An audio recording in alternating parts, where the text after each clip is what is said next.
आकर कुछ ऐसा धमाका कर दिया जिसकी चर्चा अब काफी जोरों से हुई और लोग कह रहे हैं कि राहुल गांधी को उन्होंने आईना दिखा दिया। राहुल गांधी के समर्थकों ने, उनकी टीम ने सीएम विजय के और राहुल गांधी के साथ बड़े बड़े पोस्टर 10 जनपद पर लगाए कि उनकी मुलाकात होगी, क्योंकि वो दिल्ली में थे। लेकिन सीएम विजय राहुल गांधी से बिना मिले और प्रधानमंत्री नरेंद्र मोदी से मुलाकात करके वापस लौट गए। नमस्कार, स्वागत है आप सभी का द फैक्ट इंडिया पर और मैं हूं आपके साथ पूजा जादौन। आज अगर देखा जाए तो सीएम विजय की चर्चा काफी है। सीएम बनने के साथ साथ अब उनके हर कदम पर सबकी निगाहें टिकी कि उनका अगला कदम क्या होगा, क्योंकि जब उन्होंने मुख्यमंत्री पद की शपथ ली थी उस वक्त राहुल गांधी पहुंचे थे तो ऐसा लग रहा था कि राहुल गांधी को एक साथी मिल गया है गठबंधन का। लेकिन अब धीरे धीरे करके तस्वीर बिल्कुल साफ होती जा रही। सीएम विजय किसी भी गठबंधन में शामिल होना नहीं चाहते।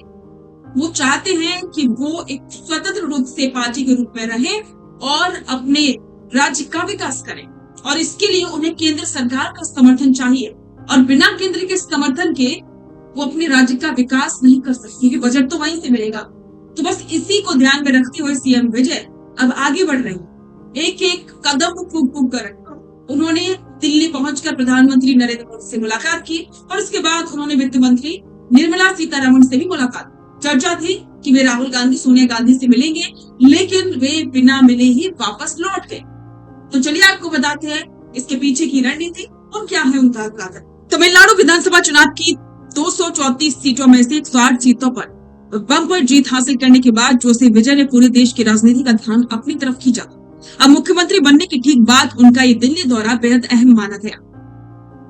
मुख्यमंत्री विजय न सिर्फ पीएम मोदी से मिले, बल्कि वो देश के उपराष्ट्रपति सीपी राधाकृष्णन, केंद्रीय गृह मंत्री अमित शाह, वित्त मंत्री निर्मला सीतारमण और कई अन्य बड़े केंद्रीय मंत्रियों से भी मुलाकात करें। लेकिन दिल्ली आने से ठीक पहले मुख्यमंत्री विजय ने पीएम मोदी को एक बेहद कड़क और तीखा पत्र भी लिखा था। इस पत्र में उन्होंने केंद्र सरकार से एक बहुत बड़ा आग्रह किया। विजय ने साफ कहा है कि केंद्र सरकार किसी भी कीमत पर कर्नाटक सरकार को मेकेदातु बांध के निर्माण की मंजूरी न दे।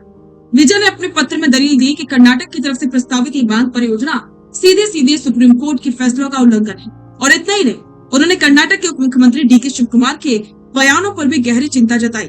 अब सवाल ये उठता है कि क्या राजनीति के मैदान में कदम रखते ही मुख्यमंत्री विजय का ये पहला और सबसे बड़ा इम्तिहान है। तमिलनाडु और कर्नाटक के बीच पानी का विवाद दशकों पुराना। ऐसे में मुख्यमंत्री बनते ही विजय ने इस मुद्दे पर फ्रंट फुट पर आकर बैटिंग शुरू की।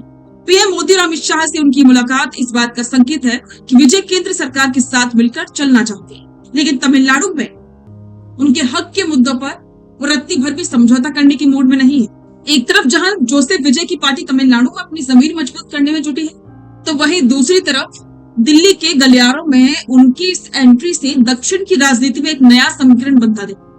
अब देखना ही होगा कि पीएम मोदी और गृह मंत्री अमित शाह से हुई इस मुलाकात के बाद मेकेदातु बांध के इस बड़े विवाद पर केंद्र सरकार का क्या रुख होगा।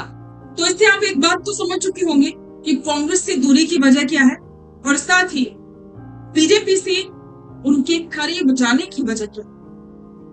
तो इस पर आपके विचार कमेंट बॉक्स में साझा करें और बने रहें द फैक्ट इंडिया के साथ। रुकिए और जरा ध्यान से सुनिए। क्या आप हमारे इन खबरों से अपने व्यापार को भी बढ़ाना चाहते हैं?